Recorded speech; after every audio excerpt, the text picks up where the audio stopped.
Hi Chris, Josh at Encore again. Now I've got an engine harness for you to look at.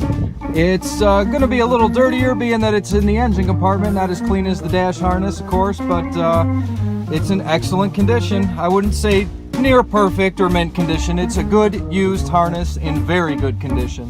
I've looked over the entire harness. I only saw two areas that had the wires manipulated, I guess we'll say. Actually, here's one of them. This is by the ignition coil. I can see two butt connectors down in there, so maybe somebody had an MSD box or did some kind of tachometer feed wire from there or something, but this is over by the ignition. And the power source terminal, the ground wire for the computer, everything over here looks really good. The factory plastics are very much intact. He's done some zip ties and new electrical tape.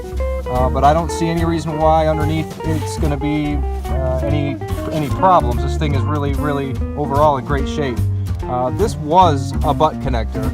I don't know why, but I took it out and I soldered it. So I covered it up real good and made an actual good solid connection. This is where it meets the dash harness that I'm hopefully sending you from that earlier video. These are the EEc test ports, and moving along, you'll find the barometric pressure sensor here, good connector there with the clip. Down to the distributor, good clips. This is a 93 only design on this spout connector plug. That's a 92 to 93. That's a way to identify that it's a 92 to 93. And I'll show you a couple other ways coming up.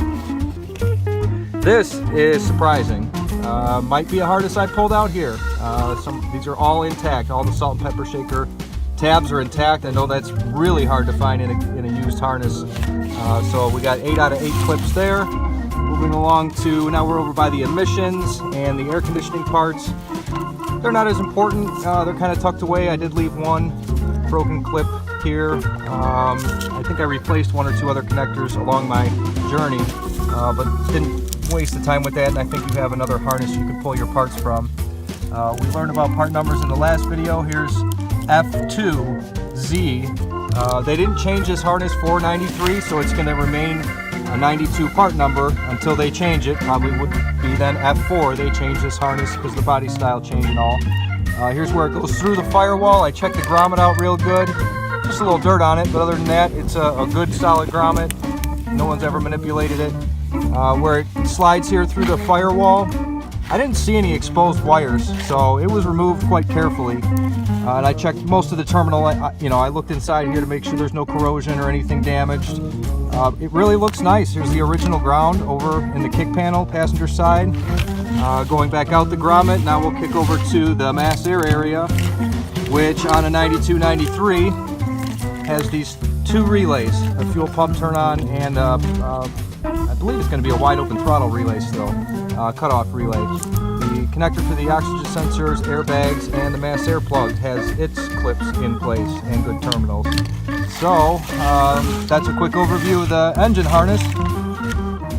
I really don't know what else to tell you. I think we've looked over everything here. I've got a box ready to go if everything's okay.